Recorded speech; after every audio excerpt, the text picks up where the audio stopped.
Let us do an example of a question that requires us to account for all the moles of reactants and all the moles of products that are present when the reaction is deemed done.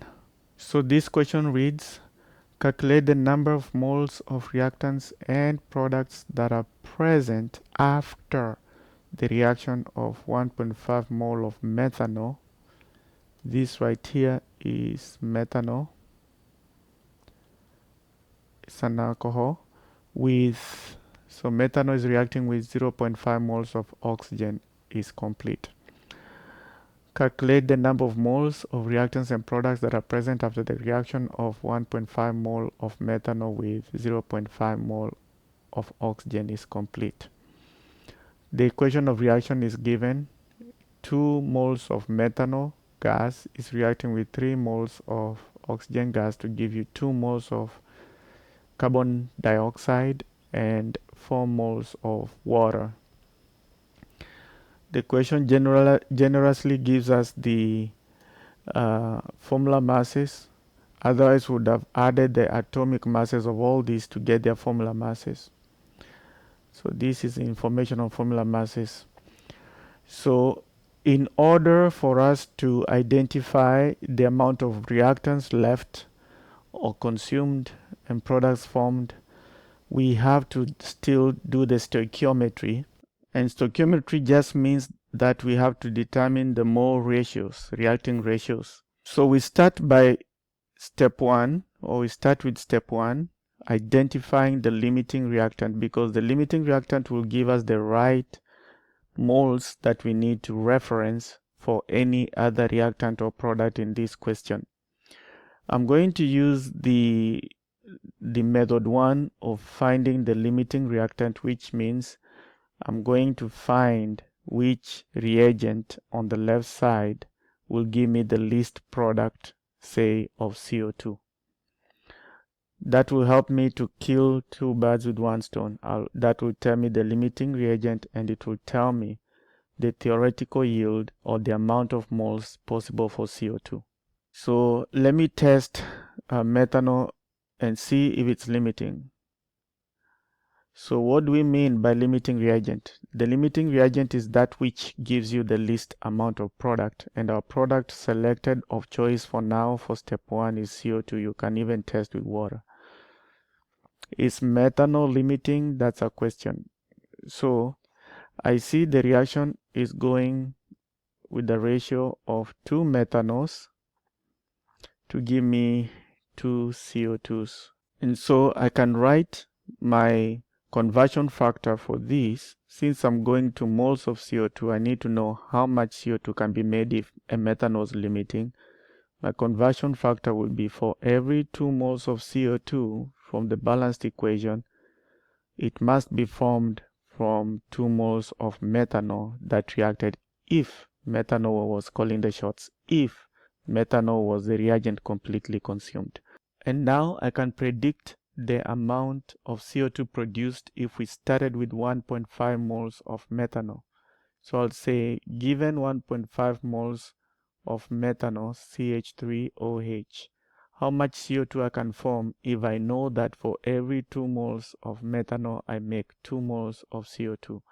So I'll multiply the given amount of methanol in the equation by the conversion factor that we just wrote.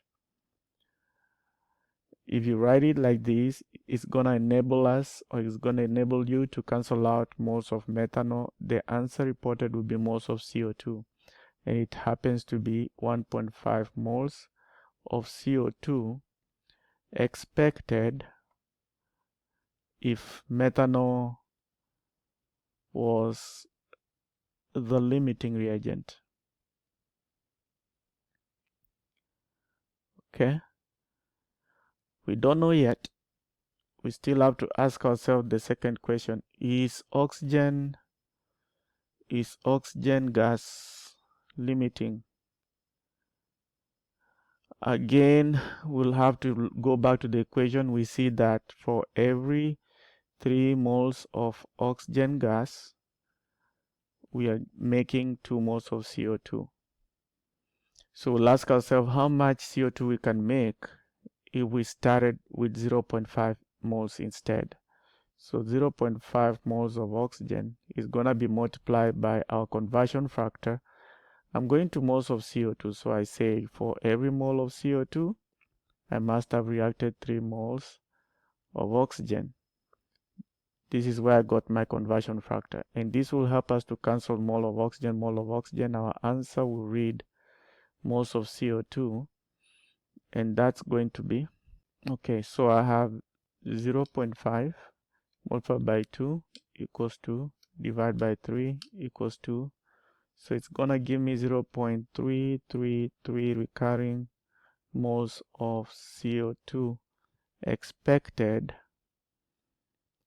if oxygen was limiting.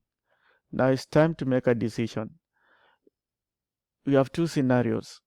If methanol is limiting, the expected amount of CO2 is 1.5 mole. If oxygen is limiting, the expected amount of CO2 is 0.33.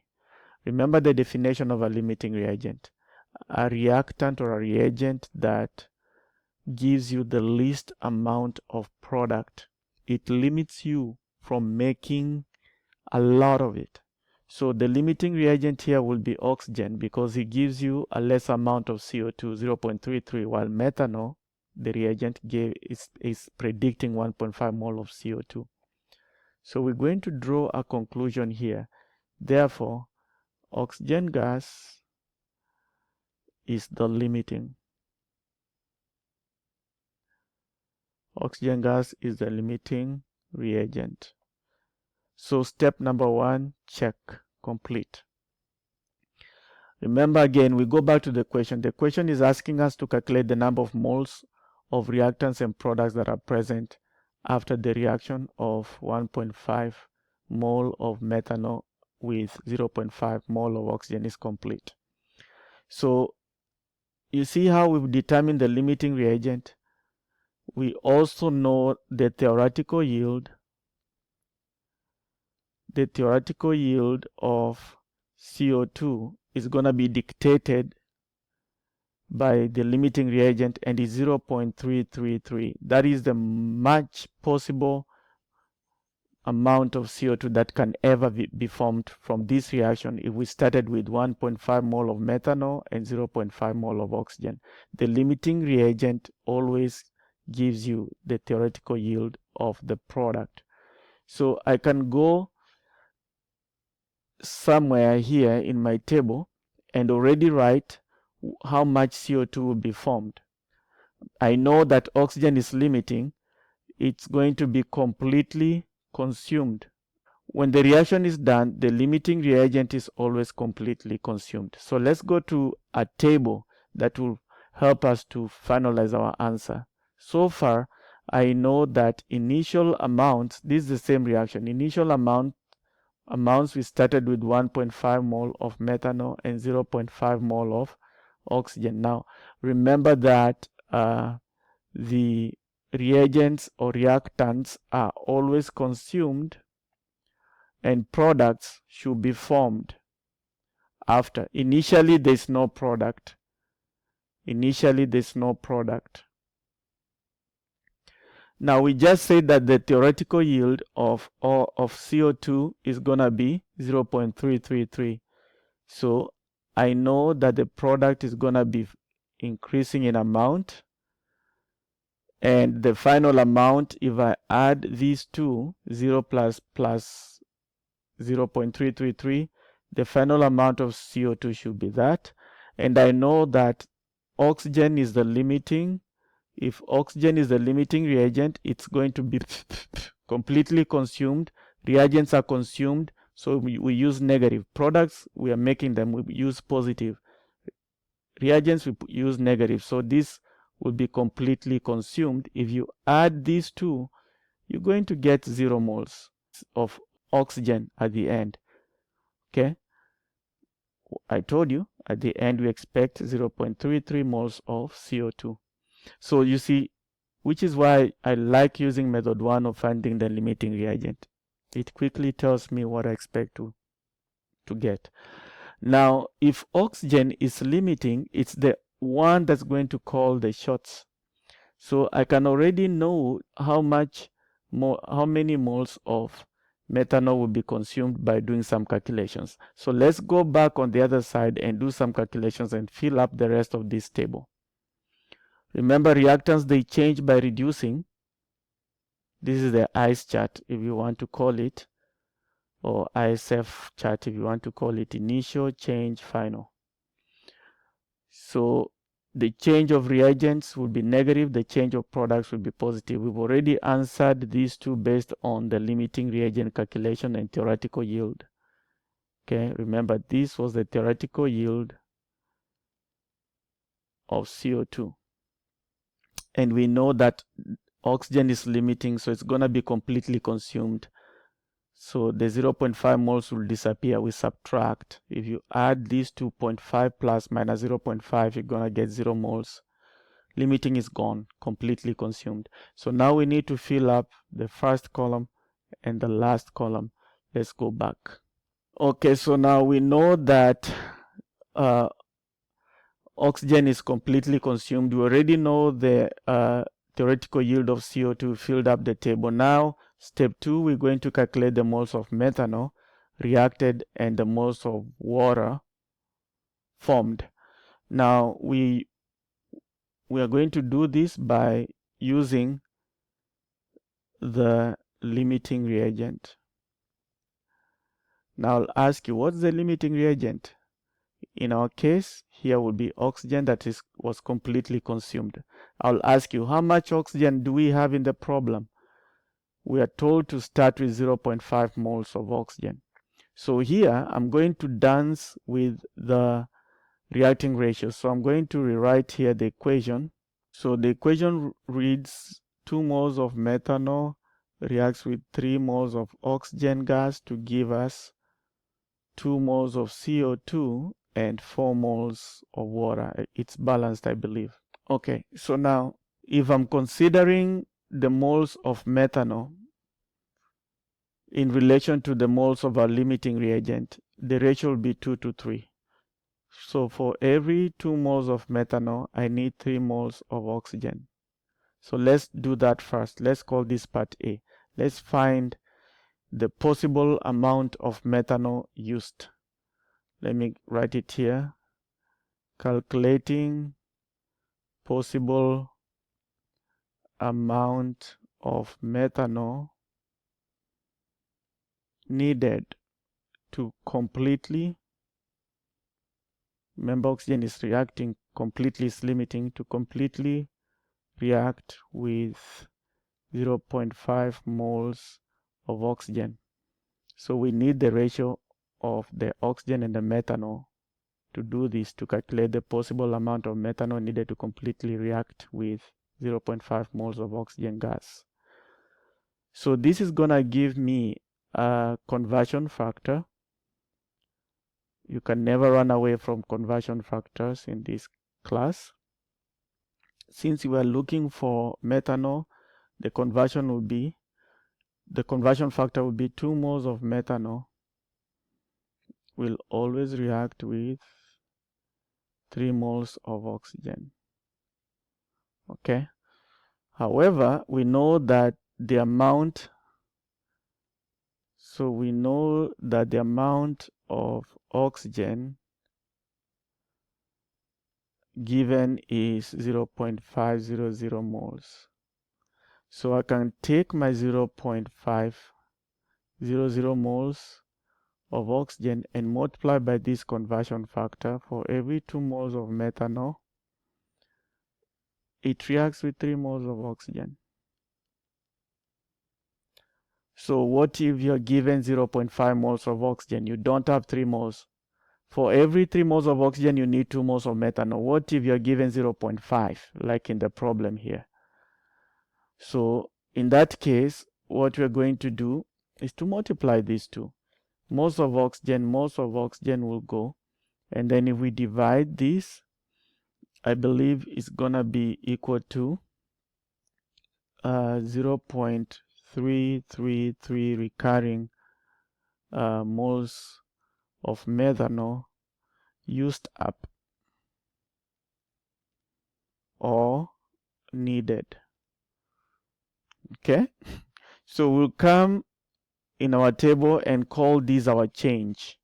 This is what's needed to completely react with 0.5 moles of oxygen. So we're going to come to the table and subtract that from the methanol because it's going to be used up with the 0.5 of oxygen. So here we are going to subtract negative 0.333 recurring moles of methanol. So for every 0.5 moles of oxygen, 0.333 of methanol will be consumed, because that's the question we are asking ourselves. That's the question we are asking ourselves here. We were calculating the possible amount of methanol needed to completely react with 0.5 moles of oxygen. I used my equation ratio. For every 2 moles of methanol, I need 3 moles of oxygen. That gave me the conversion factor, but the problem does not give me 3 moles of oxygen. It gives me 0.5 new amounts. So I use my conversion factor to weight that amount to determine how much methanol I'll use. If at all I have 0.5, how much methanol is needed? The methanol needed in moles is 0.333 to completely react with 0.5 moles of oxygen, which is why we are subtracting the same amount here, because reagents get consumed, so we subtract. Oxygen's completely consumed, so we subtract the 0.5. It's limiting. Now, if you do your math, 1.5 minus 0, or in fact, if you do your math, say 1.5 plus negative 0.333, we'll find the final amount for methanol. That is just the same as saying 1.5 minus 0.333, because plus minus is negative. What would that give us? Calculator. So 1.5 minus 0.333 recurring, so it's about 1.167 moles. 1.167 moles of methanol will be unconsumed. So 0.33 is consumed, 1.167 is unconsumed out of the 1.5 that was available initially. That is done. Now we come to water. Remember that water is a product because it's found on the right hand side of the equation here. So it's being formed. If it's being formed, we are going to use the positive on the change due to the reaction. We are making it, we are adding it. Okay, so we need to find the change here and then add 0 plus that change to get our final amount of water expected. So part A is done. It helped us to determine the amount of CO2 consumed, and we subtracted that from the available 1.15 in the problem to know how much is going to be left after the reaction. Now we need to know how much of water is going to be left after the reaction. I'm going to compare the moles of oxygen, our limiting reagent, to the moles of water in our balanced equation. Okay, so this tells me for every 3 oxygens, I'm reacting 4 equivalents of water. And this will give me an expression or conversion factor which reads 4 moles of water is always formed when 3 moles of oxygen is consumed. So 4 moles of water formed per 3 moles of oxygen consumed. That's a constant ratio. But are we given 3 moles of oxygen? No. We are given 0.5 moles of oxygen in the question. So we do the same thing we did here. We need to adjust. So how about when I have 0.5 moles of oxygen, how much water will be formed? If at all, for every 3 moles of oxygen, I get 4 moles of water. How about when I have 0.5 moles of oxygen, which is what you're given in the question? So let's see how much water will be formed. So I'll multiply that amount by the conversion factor. For every 4 moles of H2O, we are reacting